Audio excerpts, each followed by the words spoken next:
안녕하세요. 경기도에 거주하고 올해 환갑을 맞이한 만 60세 여성입니다. 이번에 제 생일을 맞이해서 딸이 환갑을 축하한다며 가족 여행을 선물해 주었는데요. 환갑이라는 나이가 요즘 들어서는 그리 늙은 것이 아니라고는 하지만 딸과 함께 제주도 여행을 갔다 오며 생일을 보내니 감회가 남다르더라고요.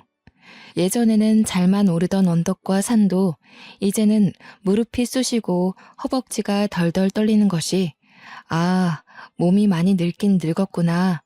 예전과는 다르구나 하고 느꼈네요. 제주도 좋다는 말만 들어봤지 저는 처음 가보는 거였어요. 그 말로만 듣던 제주도를 가보니 눈이 탁 트이면서 냄새부터가 확실히 다르더라고요.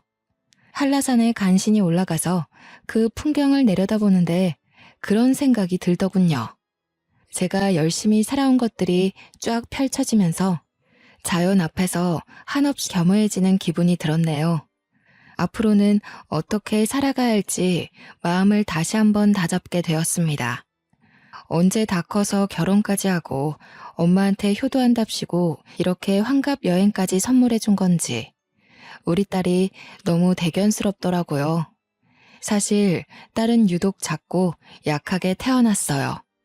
몸에 큰 이상은 없었지만 면역력이 약해 아기 때부터 고열에 자주 시달리기도 하고 그때 당시 유행하는 병이란 병은 다 걸려서 제 속을 많이 썩였답니다.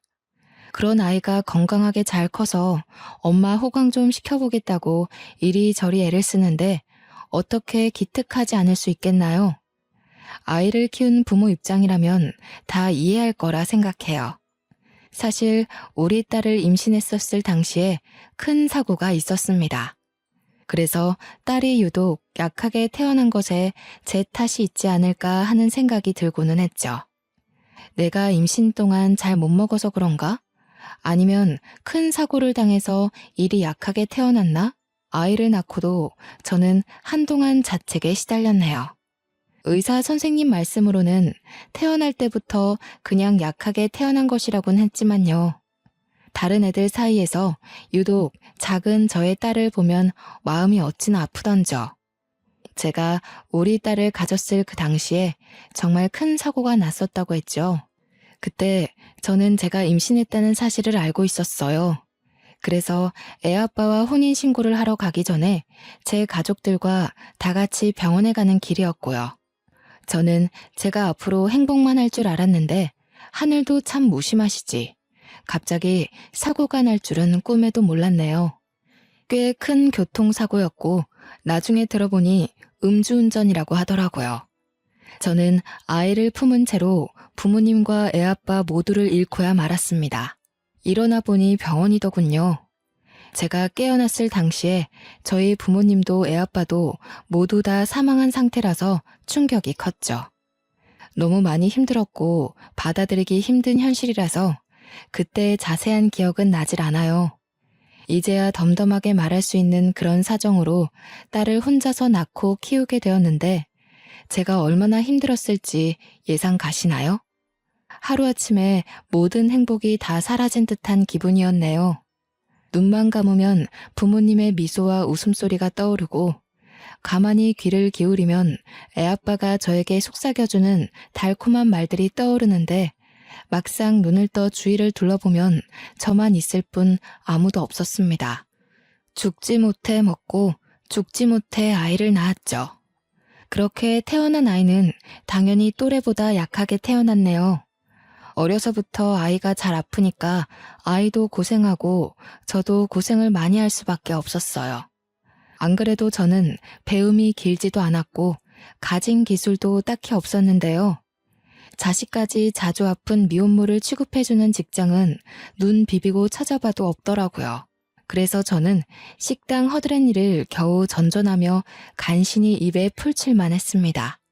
그마저도 아이가 아프면 빠질 수밖에 없으니 정말 당연하게도 식당 허드렛일로는 나가는 돈이 채워지지 않더군요.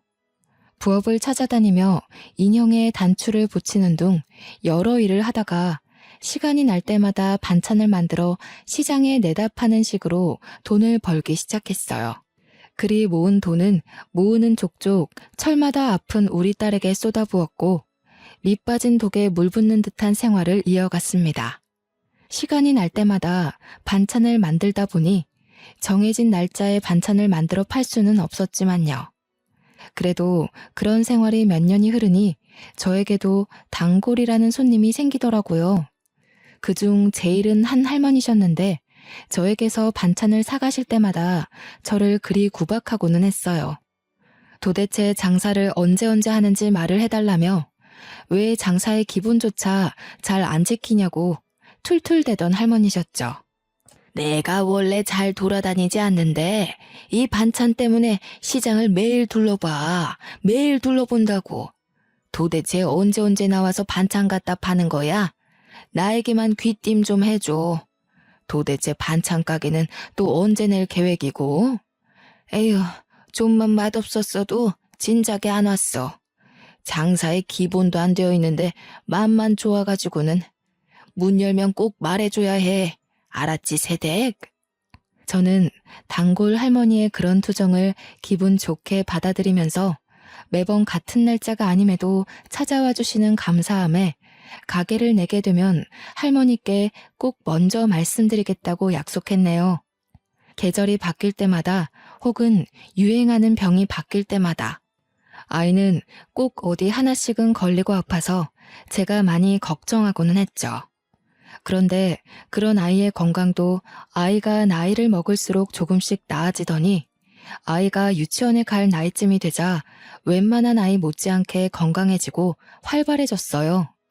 전처럼 매일같이 아프지 않자 저도 덩달아 시간적 여유가 생기더라고요. 저는 아이가 유치원에 들어가기 전에는 반찬 가게를 내든 직장을 구하든 어떻게든 자리를 잡아야겠다고 생각했습니다. 지금처럼 식당에서 허드렛일하고 길거리에서 하루 이틀 불규칙적으로 장사하며 지낼 수 없다는 생각이 강하게 들었거든요. 이리저리 사방으로 정보를 알아보며 면접도 몇 번이나 보았지만 현실은 그리 녹록지 않았네요. 어디에다가 내세울 학력도 경력도 없는 제가 눈에 들어차지 않았겠죠. 게다가 엎친 데 덮친 격으로 잘 살던 집에서도 쫓겨나게 되었습니다. 몇 년을 꼬박 세를 내며 잘 살았던 집이었는데 재개발이 확정되더니 당연한 수순처럼 집주인은 저와 우리 딸에게 나가라며 양해를 구하더라고요. 물론 바로 내쫓지는 않아서 시간이 아직 남아있기야 했지만 모아둔 돈이 많지 않아서 그 집을 나오고 나면 아이와 함께 당장 지낼 곳이 없었어요. 단기간 모텔에서 지낸다고 해도 모텔에는 제대로 된 주방이 없으니 그나마 잘 팔던 반찬도 제대로 못 만들게 되는 거니까 여러모로 머리가 아팠네요. 직장을 알아보랴, 집을 알아보랴. 그리 바쁘고 복잡한 와중에도 시간은 잘 가서 어느덧 아이가 유치원에 갈 시간이 가까워지더라고요. 아이는 이제 유치원을 오가며 유치원 생활에 적응하고 있는데 저는 그때까지도 괜찮은 직장도 거주지도 못 얻은 상태였어요. 잠시 머무를 집도 없고 부탁할 가족도 없고 돈도 없으니 정말 앞이 막막하고 캄캄하고 이보다 더 힘든 일이 있을 수 있을까 싶을 정도였네요. 사고로 가족을 잃고 혼자 아이를 낳아 키우며 힘든 일이 참 많았는데요. 이때는 진짜 극복할 수 없는 벽을 마주한 기분이었어요.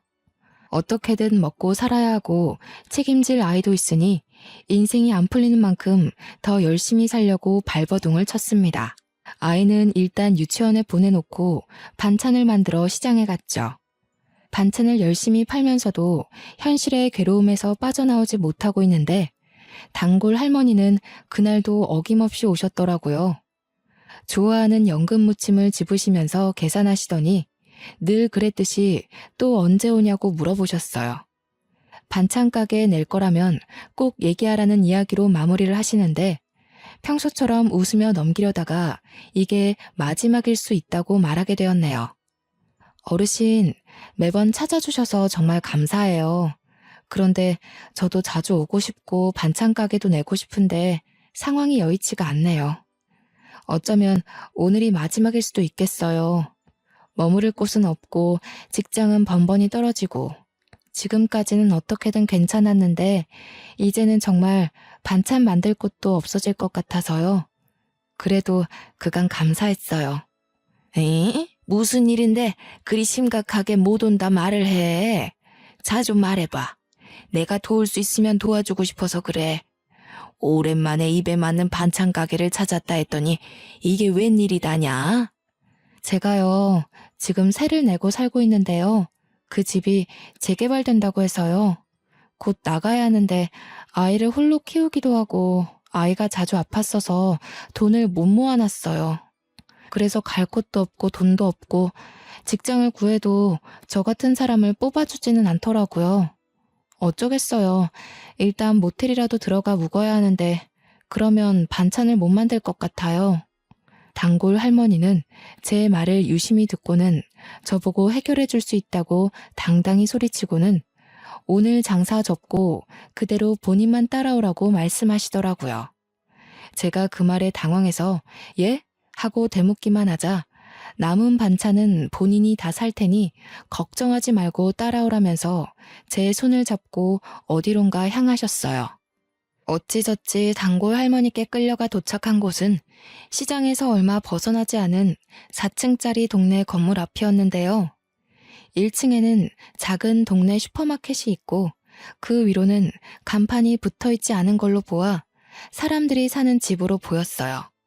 단골 할머니는 그 건물을 가리키며 당당하게 말씀하시더라고요. 내가 여기 건물 주인인데 이 슈퍼마켓도 운영 중이었거든. 이젠 몸이 늙어서 슈퍼마켓을 정리할까 생각 중이었는데 마침 잘 됐다. 새댁이 여기 들어와서 반찬 가게를 내. 슈퍼 한쪽에 방이 따로 또 있어서 살 수도 있고 유치원이랑도 가깝고 나름 괜찮을 거야. 월세는 따로 안 받는 대신 반찬으로 주어. 알고 보니 단골 할머니는 건물을 몇 채나 보유하고 있던 부자 할머니셨어요. 그중 한 건물의 1층 자리에 동네 슈퍼마켓을 운영하고 있었는데 그 슈퍼마켓을 정리할 예정이었다며 그 자리에 반찬 가게를 내라며 저에게 돈도 안 받고 내어주시겠다고 하시는 거예요. 대신 본인이 좋아하는 반찬을 알려주시면서 맛있게 만들어달라고 하시는데 너무나 감사했어요. 염치를 아는 사람이라면 이런 제안을 거절하거나 월세를 제대로 주겠다는 이야기를 했어야 하지만 저는 이것저것 따질 수 있는 상황이 아니었기에 염치불구하고 단번에 단골 할머니의 제안을 수락해 얼른 그곳으로 이사를 했습니다. 슈퍼마켓이었던 1층을 반찬 가게로 바꾸는 과정은 생각보다 많은 게 필요했어요. 모든 걸 새로 바꿔야 했고 설치해야 할 부분도 많았죠. 인테리어는 그렇다 치고 기본적인 틀부터 새로 해야 했기에 만만치 않은 돈이 필요하더라고요.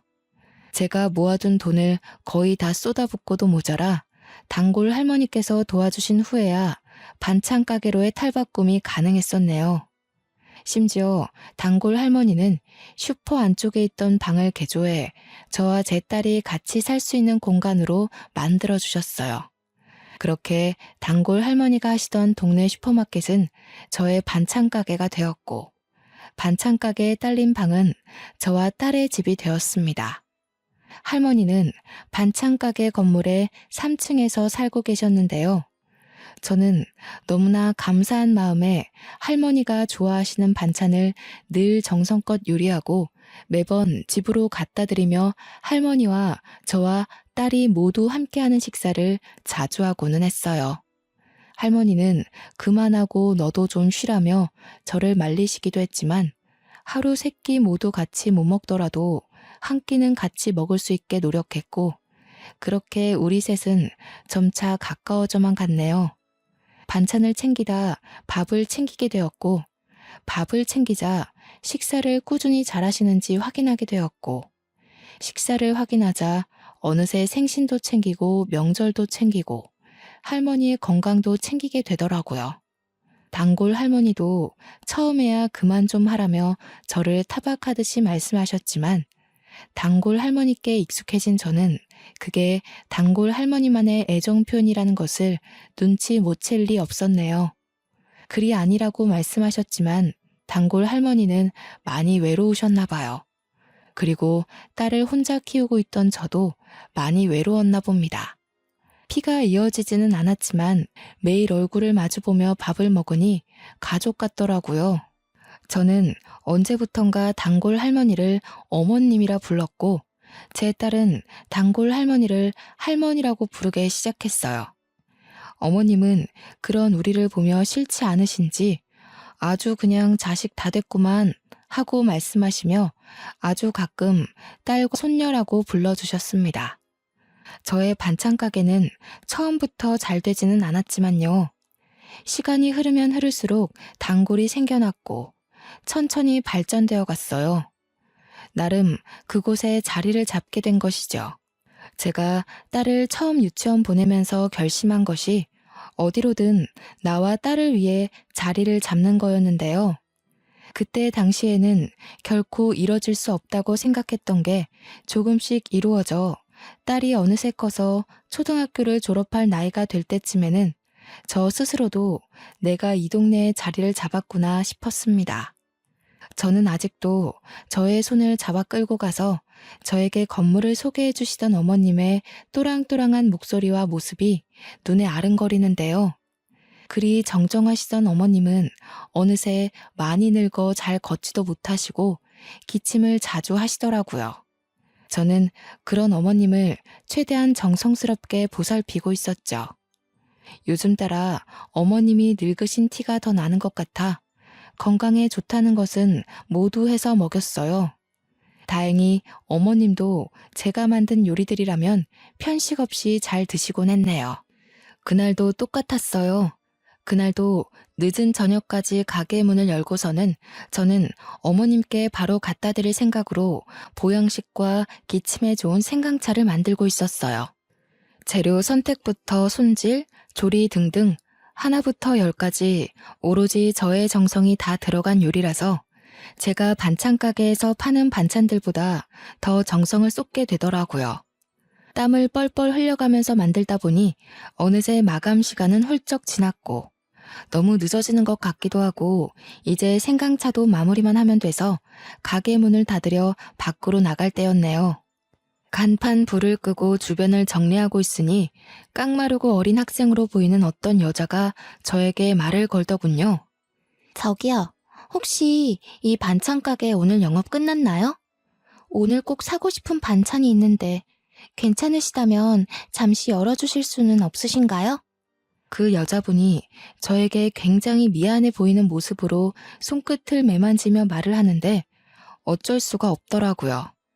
그리고 그 여자분은 며칠 전부터 마감 바로 전에 오셔서 반찬을 구매하시던 손님이라 제가 기억하고 있던 손님이었어요.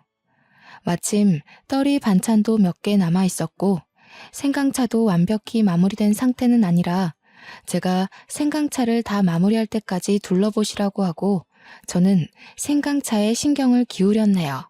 만든 생강차를 유리병에 옮겨 담고 설거지까지 마치자 여자가 조심스레 계산을 요청하더군요. 계산을 해주려는데 여자분이 굉장히 머쓱한 얼굴로 떨이 반찬 하나만 내미는 거 아니겠나요? 대수롭지 않게 계산을 해주고 포장을 해주려는데 며칠간 봐왔던 여자의 모습이 순간 머릿속을 스치더라고요. 그러고 보니 늘 그랬어요. 떨이 반찬은 만든 당일에 안 팔려서 폐기 전에 파는 반찬이라 웬만하면 평소보다 더 저렴하게 팔거든요. 거의 재료값만 받으면서 파는 정도인데 이 여자분은 그마저도 고민하다 하나만 사가고는 했었죠. 그게 딱 생각이 나면서 괜히 마음이 쓰이던데요. 결국 나머지 떨이 반찬도 다 가져가라 하고 같이 포장해 주었네요. 여자는 저에게 너무나 감사해하며 고개를 연신 숙였고 여태까지 그랬듯이 다음 날에도 그 다음 날에도 저의 반찬 가게를 마감 시간 전에 들리며 떨이 반찬을 하나씩 사갔습니다. 그때마다 저는 떨이 반찬을 몇 개 더 얹어주거나 가끔은 미리 하나 빼놓은 고기 반찬을 얹어주기도 했네요. 왜 그랬는지는 저도 잘 모르겠어요. 그냥 예전에 입에 풀칠만 하던 제가 생각이 나더라고요. 그렇게 몇 달이 흐르고 이런 상황들이 서로에게 익숙해진 날이었어요. 그날도 저는 두부조림 반찬을 미리 하나 빼놓고 있었죠. 여자가 와서 떨이 반찬 하나를 구매하자 매번 그랬듯 습관처럼 떨이 반찬과 두부조림 반찬을 같이 포장해서 건네주는데요. 평소처럼 감사하다고 말하며 고개를 숙이던 여자가 그 상태로 멈춰 있는 거예요. 오늘 많이 힘드셨나 봐요, 손님. 어디 불편하신 곳 있으세요? 괜찮으세요? 제가 뭐 도와드릴 게 있을까요? 제가 당황해서 괜찮으세요? 하며 말을 거니까 여자는 욱욱거리면서 울음 참는 듯한 소리를 내더니 갑자기 막 우는 거 아니겠어요? 눈물이 어찌나 샘솟던지 휴지를 갖다 줘도 끝나지 않더라고요. 이런 상황은 또 처음이라서 어찌할 줄을 모르고 있으니 여자가 저에게 죄송하다면서 하는 말이 이번이 마지막 방문일 수도 있다는 거예요. 갑자기 눈물이 나서요. 죄송해요. 그런데 제가요, 오늘이 마지막일 수도 있어요. 제가 일하던 곳이 순댓국집이었는데 재개발로 없어진다고 하더라고요. 일할 곳이 없어졌는데 제가 오늘이 마지막 근무였어가지고 그래서 그간 너무 감사했는데 눈물이 갑자기 저도 모르게 나가지고요. 그동안 너무 감사했어요. 경황 없이 줄줄 흘러나오는 여자의 말을 잠자코 듣고 있었는데 어린 사람인데도 사정이 참 딱하더라고요. 여자는 고등학교를 졸업하자마자 애를 낳으면서 부모와 연을 끊었다고 해요. 애아빠는 본인이 책임지겠다더니 혼인신고하기로 한 전날 도망갔다고 하고요. 그래서 주변의 도움 없이 현재 3살짜리 아기를 혼자 키우는 중인데 일할 곳 찾기가 너무 힘들었다고 하더라고요. 다행히 좋은 순댓국집 사장님을 만나서 여태 순댓국집에서 일해왔는데 재개발로 순댓국집 건물이 없어지게 되었다고 그러네요. 순댓국집 사장님은 나이도 꽤 있으셔서 이 김에 고향으로 내려가기로 했다고 하고 여자는 일할 곳을 잃게 되어 여기저기 알아봤으나 일을 구하지는 못했다고 그러고요. 오늘이 마지막 근무였다고 하면서 앞으로 이쪽으로 올 일이 거의 없을 것 같다며 오는데요. 어찌나 저의 모습 같던지요. 저도 같은 미혼모였기 때문에 알거든요. 일 구하기 힘들고 하는 일마저 힘든 일이었다는 걸요. 한번 막히면 그 앞을 다시 찾아서 나아가기가 얼마나 힘든지도요. 식당 허드렛 일마저도 내가 아쉬워서 다니다가 피치 못한 사정 때문에 쫓겨나는 듯한 기분을 저도 매우 잘 알죠. 비슷한 경험을 겪어봤기에 동질감을 느낄 수밖에 없더라고요. 물론 저는 사고로 가족을 잃었고 여자는 아이를 가지면서 가족들과 애아빠와 안 좋은 이별을 맞이하게 된 거라 저와는 다른 부분이 있기야 하지만요. 그럼에도 저의 예전 모습과 많이 비슷하다는 생각과 더불어 제 과거 모습이 떠오르는 건 어쩔 수 없었네요. 그리고 어머님이 저에게 베풀어 주신 은혜가 생각이 나더라고요. 저도 딸 하나 저 혼자서 키우고 있어요. 그래서 기분 나쁘게 듣지 마시고요. 제안 하나만 해볼까 하는데요. 혹시 제 가게에서 일할 생각 있나요? 아기 데려와서 돌보며 일해도 괜찮고 근무 시간은 저와 똑같아요. 저는 반쯤은 충동적으로 여자에게 제안을 하나 하게 되었어요. 우리 가게에서 일해보지 않겠냐는 제안이었는데 마침 직원 한 명 필요하기는 했거든요.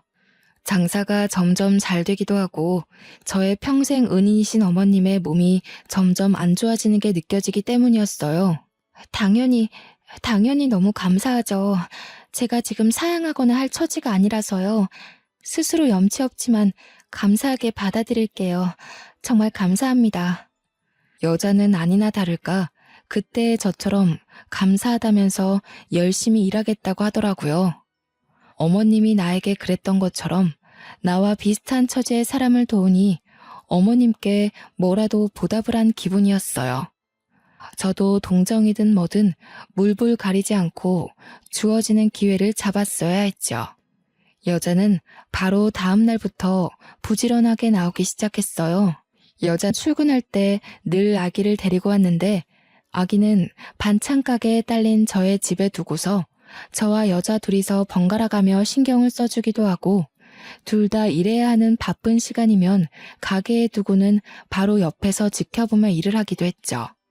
어떨 때는 어머님이 내려와서 심심하다며 돌보아주기도 하고 저의 딸이 가끔 가다 아기가 귀엽다며 친구와 놀지도 않고 놀아주기도 했습니다. 어머님은 처음 여자를 봤을 때 그리고 아기를 봤을 때 혀를 한번 차시더니 저에게 네가 그럴 줄 알았다 하시더라고요. 어머님은 저에게 칭찬인지 아닌지 헷갈리는 말을 해주시기도 했어요. 네 입도 풀칠하기 힘들겠는데 너랑 똑같은 애 데려와서 먹여 살리려고 하는구나. 에휴, 그래. 사람이 서로 도우며 살아야지 뭐 어떡하겠니. 잘했다. 나도 너를 외면할 수 없었듯이 너도 저 사람을 외면할 수 없었겠지. 사람은 모두 다 그러고 사는 거다. 저 사람도 나중에 누군가를 도울 수 있겠지.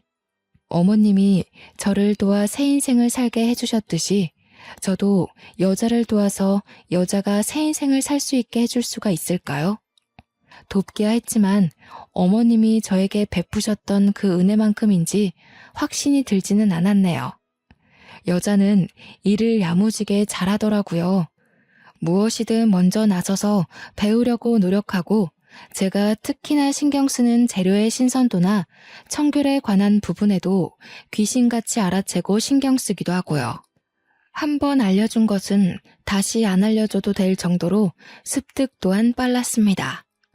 여자 덕분에 제 일이 많이 수월해졌죠.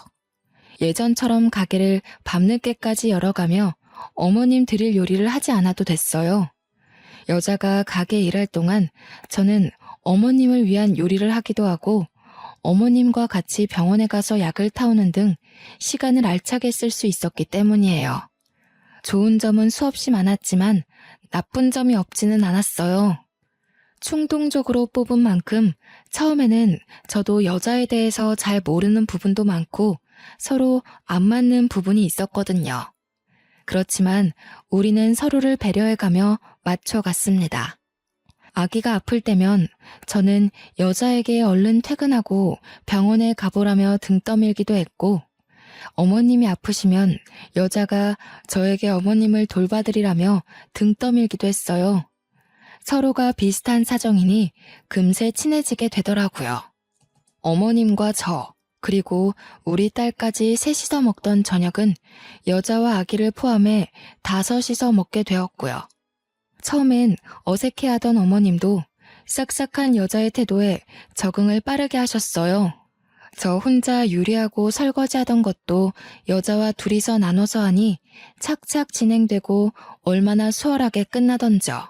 여자에게 도움을 주려고 같이 일하자고 한 행동이 되려 저에게 도움이 되는 듯 했네요.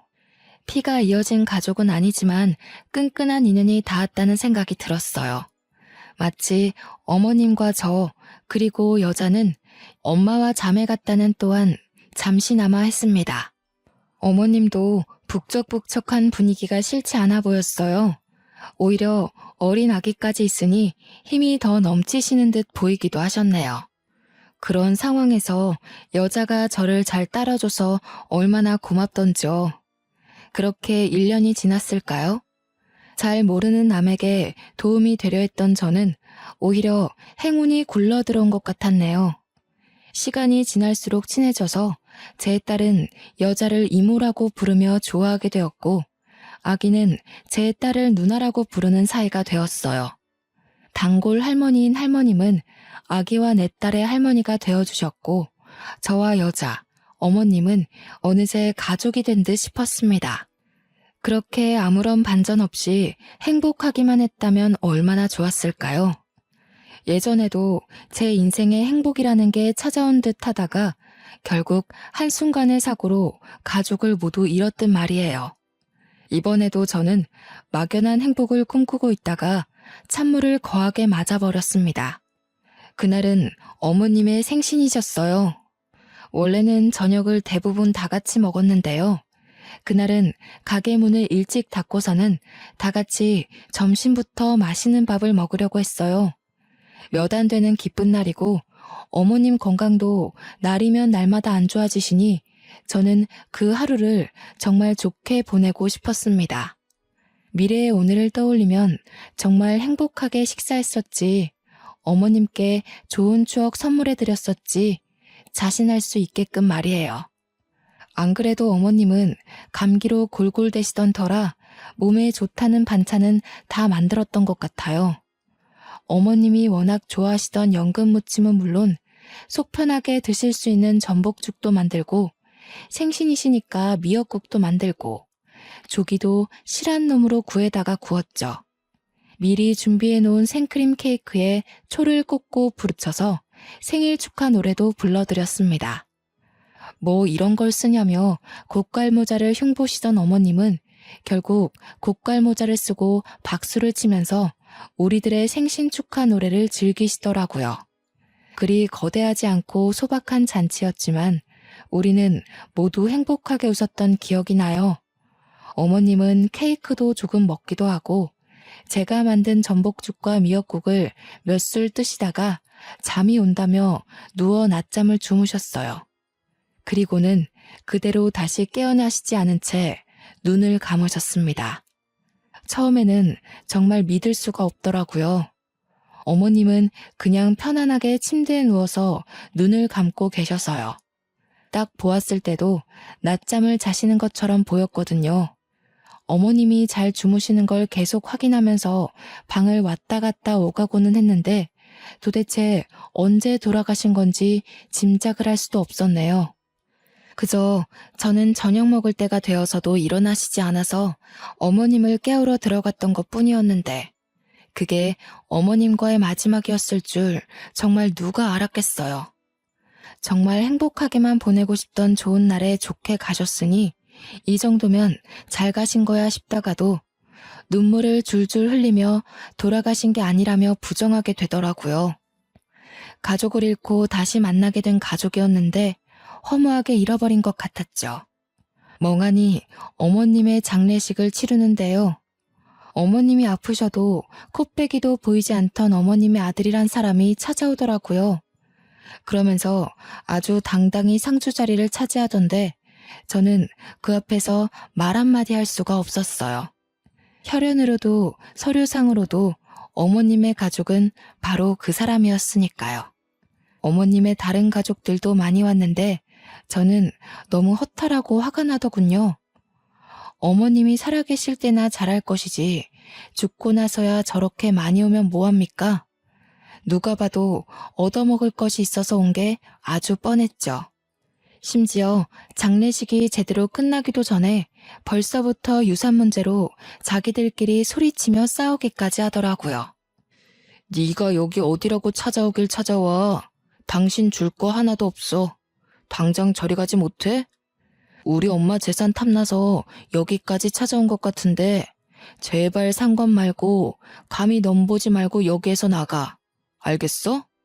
어머님께 제가 몇 년을 붙어 있으면서 단 한 번을 찾아오지 않는 가족을 보고는 대충 예상하기는 했었지만요. 이렇게 콩가루 집안이라고 생각하지는 못했는데 막장 드라마에서나 볼 법한 말을 서로 주고받으며 싸우더라고요. 저는 그런 와중에도 눈칫밥 먹어가면서도 3일 내내 장례식장을 조용히 지키고 있다가 저의 집으로 돌아왔습니다. 여자는 그런 저를 배려해 주듯이 아무런 말도 없이 혼자서 반찬 가게를 운영해주고 제 딸도 돌보아 주었어요. 본인도 장례식에 오고 싶고 어머님 옆을 지키고 싶었을 텐데 늦은 밤에 잠깐 와서 얼굴만 비추고 간 것이 다였습니다. 그 말없는 배려가 너무 고맙더라고요. 덕분에 어머님을 아무런 걱정 없이 보내고 올 수 있었거든요. 매일 어머님의 밥과 반찬을 챙겨드리기는 했었지만요. 그것 말고는 별다른 것을 해드린 게 없어서요. 그렇게 어머님을 보내니 마음이 너무 헛헛하더라고요. 제가 좀 더 열심히 살아서 제가 받은 은혜만큼은 어머님께 꼭 보답하고 싶었는데 어머님도 떠났고 그냥 모든 것이 너무 늦어버린 것 같아 슬프더군요. 며칠 내내 어머님의 집에서 생활하며 멍하니 있으니 딸도 그렇고 여자도 그렇고 저를 많이 걱정해 주었습니다. 조용히 다가와서 저를 꽉 껴안아 주기도 하고 밥을 먹으라며 숟가락으로 밥을 한가득 떠가지고는 입에 대주기도 하더라고요. 그러면 저는 기계처럼 밥을 먹고 어머님 집을 청소하면서 어머님의 남은 빈자리를 확인한 듯한 생활을 이어갔죠. 일주일이 지났을까요? 한 달이 지났을까요?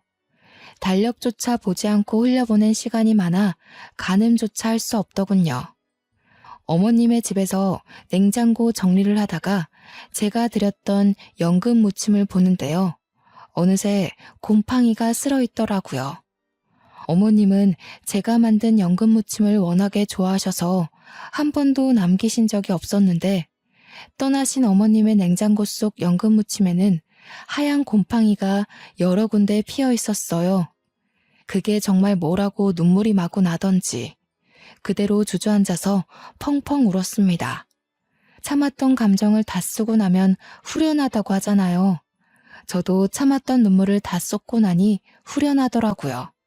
이대로 멍청하게 살 수는 없다 싶었어요. 어머님도 그런 것을 원하시지는 않을 것 같았죠. 기운을 내서 슬픔을 견디며 반찬 가게 문을 열었는데요. 타임이라는 것은 참 신기하더군요. 변호사라는 사람이 찾아와서는 저에게 말했습니다. 안녕하세요. 혹시 땡땡 반찬 가게를 운영 중이신 김미영 씨 맞으십니까? 권미자 씨 관련해 잠시 드릴 말씀이 있는데 시간 괜찮으신가요?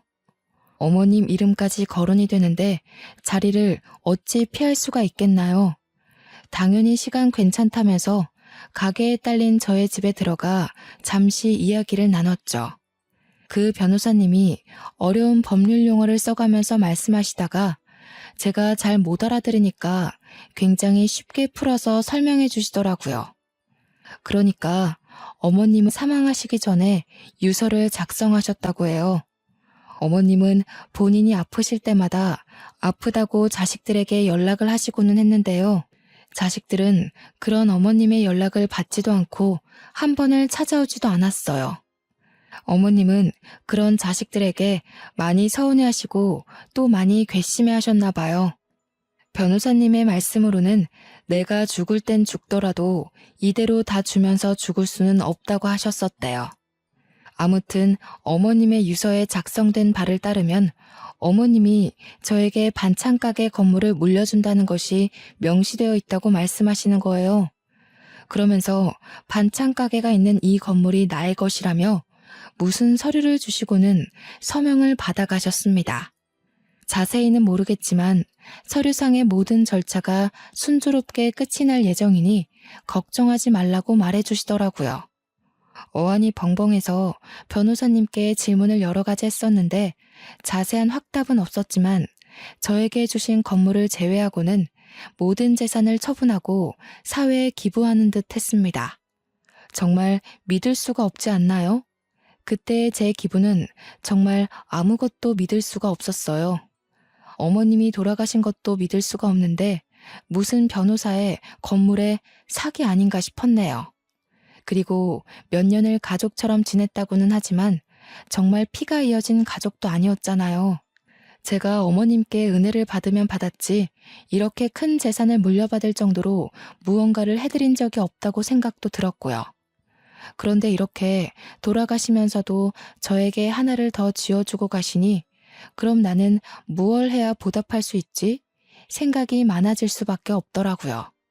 당연하게도 어머님의 가족이라는 분들은 매번 반찬 가게를 찾아와 행패를 부리고는 했습니다.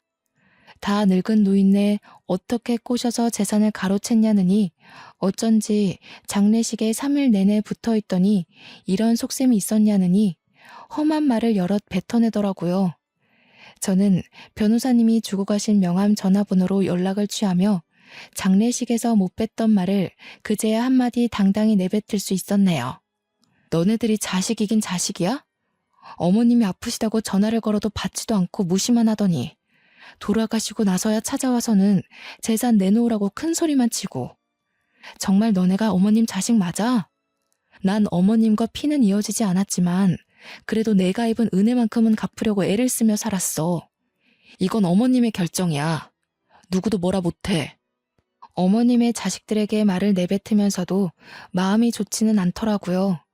그래도 유서에 남긴 어머님의 뜻을 지키려고 했습니다. 어머님은요, 늘 말씀은 인색하게 하셨지만 마음이 참 따뜻하고 여린 분이셨어요.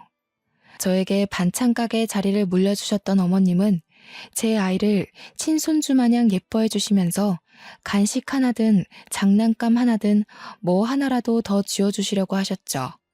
돌아가시면서도 저의 반찬 가게 자리를 지켜주며 떠나신 어머님은요, 누군가는 그저 재산을 물려준 것이라며 말할 수도 있겠지만 저에게는 돈을 떠나서 돈으로 환산할 수도 없는 것을 물려주신 분이에요. 제가 괜히 은인이라며 은혜를 입었다며 했겠나요? 가족을 잃고 집 자리를 잃고 제 인생의 방향마저 잃을 뻔했을 때 오갈 곳 없던 저의 인생을 고든 길로 걸어나갈 수 있게 인도해 주셨어요. 건물을 물려받으면서 그리고 저의 반찬 가게에 어머님 아들과 딸들이 찾아오면서 저의 은인이자 저의 어머님이 눈을 감으셨다는 사실을 받아들일 수밖에 없었네요. 저는 그저 저를 위해 이 반찬 가게 건물을 저에게 물려주신 거라는 생각은 안 하기로 했어요. 늘 말씀보다는 행동이 먼저이셨던 어머님이셨기에 이번에도 그런 것이라 생각하기로 했고, 이 재산 말고는 사회에 기부하셨다고 했으니 그것에 더 뜻이 있다고 여겼거든요. 변호사님이 제 반찬 가게에서 떠나실 때 저는 어린아이처럼 엉엉 울었는데요. 그런 저를 여자가 안아서 달래주기도 했지만 제가 쉽게 그치질 않자 옆에 있던 저의 딸과 여자의 아이는 왜 우냐며 저와 같이 엉엉 울어주었어요. 그렇게 펑펑 눈물을 쏟아내면서 저는 다짐한 게 하나 있습니다. 바로 어머님께 부끄럼 없이 살 거라는 다짐이에요. 맛있게 드셔주시던 단골 할머니이자 저의 어머님은 이제 세상에 없지만 저는 더 열심히 반찬을 만들기 시작했어요. 다행히 열심히 하면 할수록 감사하게도 손님들의 반응이 좋더라고요. 일에 매달리면서 어머님에 대한 그리움을 덜어내려고 애를 썼네요. 그렇게 저는 여자와 함께 가게를 운영하면서요, 반찬 가짓수를 늘리는 데에 만족하지 않고 때로는 반찬을 따로 더 만들어 도움이 필요한 분들께 나누어 드리기도 하고, 시간을 내어 오갈 곳 없는 분들에게 아침 식사를 무료로 제공하기도 하며 뜻깊은 일들을 하려고 했습니다. 아무것도 모르는 남들에게 베푸는 게 말이야 쉽지 정말 쉽지 않더라고요. 동네에서는 아무것도 받지 않고 나눠주려고 하는 저를 이상하게 쳐다보기도 하고, 때로는 왜 본인은 공짜로 안 주냐며 뭐라 하시는 손님분들도 계셨어요. 그때마다 어떻게 대처해야 할지 몰라 헤매던 저는 그런 상황에 익숙해져 갔고, 이제는 그런 상황을 능숙하게 다룰 수 있게 되었네요. 현재의 여자는요, 우리 반찬 가게 2호점을 내서 어엿한 가게 주인이 되었고요. 아직도 저에게 감사하다는 말을 하고 있어요. 이제는 워낙 친하기도 하고 그 정도는 아니라고 생각해서 부담스럽기도 했는데, 생각해보니 저에게 어머님 같은 존재가 있듯이 여자도 저를 그리 생각하는 것 아닐까 싶더라고요. 어머님 같은 사람이 되는 게 저의 인생 목표가 되었기에 여자의 감사 표현 또한 감사하게 생각하기로 했죠. 그 어렸던 여자의 아기는 어느새 대학생이 되어 종강만을 기다리고 있어요. 시간이 진짜 빠르게 지나갔죠. 아기는 저를 이모라고 부르는데요. 가족과 같은, 아니 가족이라고 부르는 게 당연한 사이가 되어 잘 지내고 있습니다. 우리 딸은 몇 년 전 의사를 만나서 작년에 결혼식을 올렸어요. 둘이서 어찌나 알콩달콩 깨붙고 사는지 자연스레 마음이 놓이더라고요. 그리고 저는 아직도 그 자리 그대로 반찬 가게를 운영하면서 어머님을 위한 반찬을 만들고 있답니다. 그러고 보니 이제 곧 어머님의 제삿날이 다가오고 있네요. 올해도 정말 맛있는 식사를 대접해 드릴 생각에 기분이 설레이고는 합니다. 저는 앞으로도 여자와 잘 지내면서 여자뿐 아니라 도움이 필요한 다른 사람들에게도 어머님 같은 존재가 되어 살고 싶어요. 그게 바로 저에게 반찬 가게 건물까지 내어주신 어머님의 마음이라 생각하거든요. 저에게 베풀어 주신 은혜를 잊지 않고 잘 간직한 채 저 또한 베푸는 것이 이번에 제주도에 여행 가서 또 한 번 다짐한 마음이랍니다. 제가 이렇게 말하면 제 딸은 또 저런다며 싫어하고는 해요. 아무래도 제가 늙어가니 저의 몸을 걱정해주는 거겠죠. 언제까지 할머니 타령할 거냐며 이제 엄마 인생을 챙기라고 잔소리를 하고는 하는데요. 그 또한 쉽지 않네요. 이제는 습관이 되었나 봐요. 물론 저도 나이가 들어가면서 일만 하던 나날들은 당연히 조금씩 떠나보내야겠죠.